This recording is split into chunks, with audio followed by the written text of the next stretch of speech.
It was a rainy Tuesday morning when Emma noticed the little things. The mug on the kitchen counter was slightly moved from where she had left it. The smell of a different cologne lingered faintly in the hallway. And his shirt, her husband Daniel's crisp white shirt, had a lipstick stain. Barely visible, just a faint trace of something red, something that didn't belong. At first, she told herself it was nothing. Maybe she had moved the mug and forgotten. Maybe the cologne was from one of his clients. He was a lawyer after all. And the lipstick? Perhaps it was hers. Maybe from a hurried kiss goodbye, smudged unintentionally. But Emma wasn't a fool. She had spent 12 years with Daniel. She knew his patterns, his silences, his smiles. And lately, his smiles had grown distant, the silences longer. He had been working late more often, always texting, always distracted. That night, she waited until he fell asleep and quietly unlocked his phone. Her hands trembled. She didn't want to be right. She wanted to find nothing, but within seconds, her heart sank. There were messages, dozens of them. A woman named Clara. The tone was unmistakable, intimate, flirtatious. Some messages were even worse. Pictures, late-night confessions, memories they had created without her. With her mother, Emma couldn't breathe. She put the phone down slowly and walked into the kitchen. The coffee mug was still there, the one she had noticed that morning. She picked it up, poured herself some coffee, and sat at the table in silence. The coffee was still warm, but she felt cold inside. The next morning, she didn't mention anything.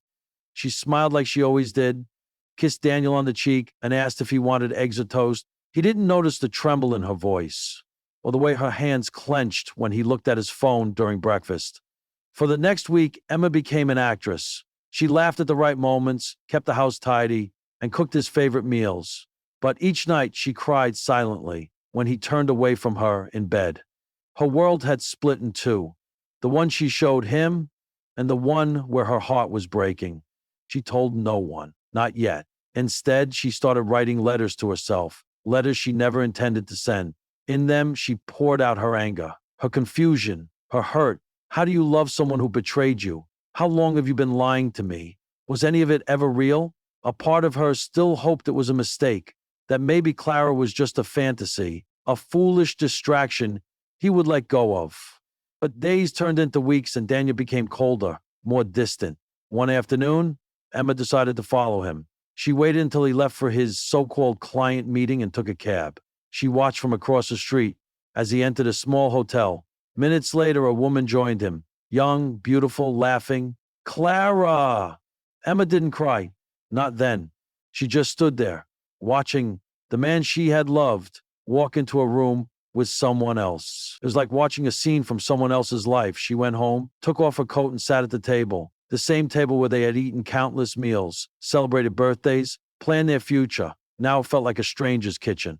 When Daniel came home later that evening, he looked tired, almost guilty, but still, he said nothing. Emma stood up and handed him a letter. It wasn't one of the angry ones. It was calm. It said, I know. I've known for a while. I hoped you'd tell me, but you didn't. I deserve honesty. I deserve better. We both do. Daniel stared at the paper, speechless. She didn't wait for him to explain. She had already heard all the answers in her head.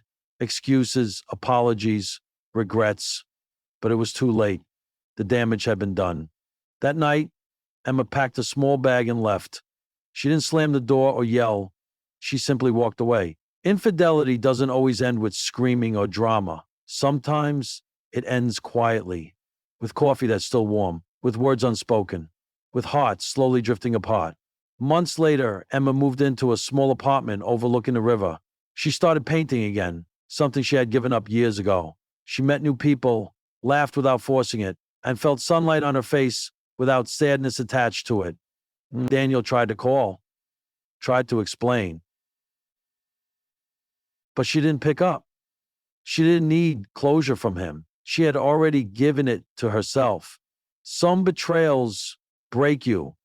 Others show you how strong you really are.